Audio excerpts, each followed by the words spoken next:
Hello, history friends. This is the Chapter 17 assessment over Reconstruction. I'm going to read the questions. Feel free to pause me at any time. Number 1 says, Abraham Lincoln's approach to Reconstruction could be summarized as an effort to do what? A, to punish the South. B, to follow the South's plan for Reconstruction. Or C, make it relatively easy for the South to return to the Union. Number 2, who assassinated Abraham Lincoln? John Brown, John Wilkes Booth, Andrew Johnson. Number 3, what was the name of the group that was against Reconstruction? Radical Republicans, Daring Democrats, Reconstruction Republicans. Number 4, what were the names of the rules that only applied to African Americans? Secret Code, Ku Klux Klan, Black Codes. Which statement best describes how the Civil War led to most African Americans at the time becoming Republicans? Most Republicans were Northerners who fought against slavery, so when newly freed slaves got the right to vote, they voted Republican. B, Reconstruction forced newly freed slaves to vote Republican or not vote at all. C, Republicans in the South were preventing newly freed slaves from voting, so newly freed slaves became Republicans to try and replace them. Number 6, which statement best describes how President Lincoln being killed affected how Reconstruction would be run? A, his death made it easier for his ideas of a peaceful Reconstruction to be carried out. B, his death made Johnson the new president, whom the Radical Republicans did not like. Therefore, the Radical Republicans in Congress took over Reconstruction in a harsh way. C, his death allowed Reconstruction to be more successful because it united the country toward a common goal of bringing the Confederate States back into the Union. Number 7, which statement best describes how freeing the slaves caused a need for Congress to start the Freedmen's Bureau? A, newly freed slaves needed help learning to vote, and the Freedmen's Bureau helped register them. B, newly freed slaves needed some basics to get started on their new lives, so the Freedmen's Bureau provided food, clothing, education, and medicine. C, newly freed slaves were likely to become violent towards previous masters, and the Freedmen's Bureau prevented them from hurting others. Number 8, which statement best describes African Americans' place in society in the South after Reconstruction? A, they had all the same opportunities as whites and began prospering as a race. B, they were treated like second-class citizens and lived under a different set of rules than whites. C, they were given chances to improve their place in society, but were more comfortable living as they did when they were slaves. Number 9, which of the following was not used to promote segregation and discrimination in the South?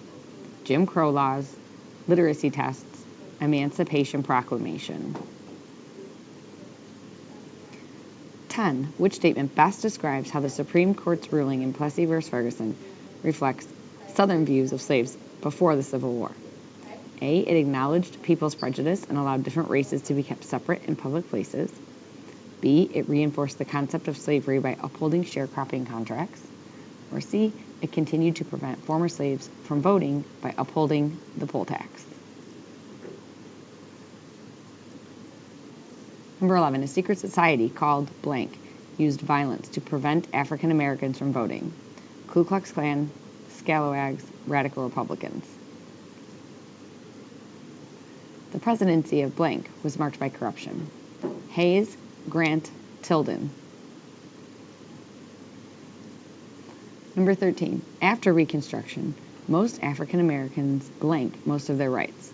They lost, they gave up, or they gained. When federal blank left the South, Reconstruction ended.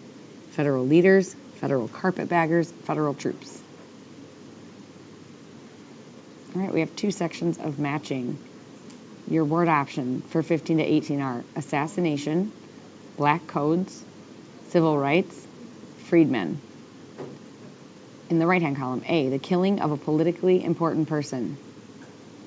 B, laws that prevented African Americans from owning certain land, voting, and working certain skilled jobs. C, former slaves. D, basic human rights belonging to all people. And then for 19 to 21, we have Reconstruction, segregate, sharecropper. Your options are A, rebuilding the South after the Civil War, B, a farmer who pays some of his or her crop to a landowner as rent, C, to separate by race.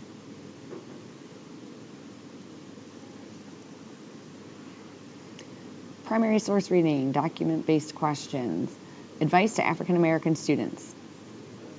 W.E.B. Du Bois lived from 1868 to 1963. He argued that African Americans need good schools and a good education.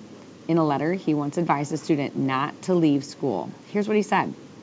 There are in the United States today tens of thousands of young African American women who would be happy beyond measure to have the chance of educating themselves that you are neglecting. If you train yourself as you easily can, there are wonderful chances of usefulness before you.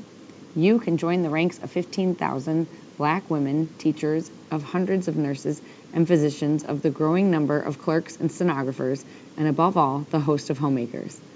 Ignorance is a cure for nothing. Get the very best training possible, and the doors of opportunity will fly open before you as they are flying before thousands of your fellows.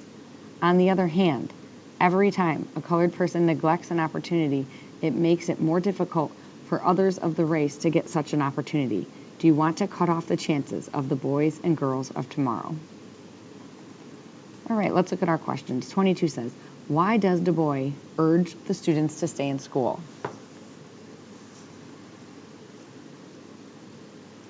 23, what does Du Bois say happens to African Americans who neglect to get a good education?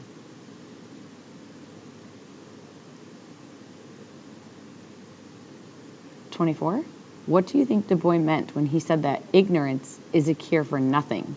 Do you agree? Yes or no, and why? 25, Du Bois warned that students about neglecting the opportunity for education. He said that neglecting the opportunity would cut off the chances of the boys and girls of tomorrow. What do you think he meant by that? And 26, Du Bois named some careers that were open to African American women at the time. How do you think careers have opened up for all women since then? All right, friends, the next part of the test is the photo analysis. So we've got a photo here. You can see a woman in front, a group of young children behind, a building in the back. That building says Freedmen's School. Question 27 says, who are these people? Do they feel a certain way? Are there any relationships among them? So we're using our imprint skills for 27. 28, what are they doing and why? And 29, where was this taken and when?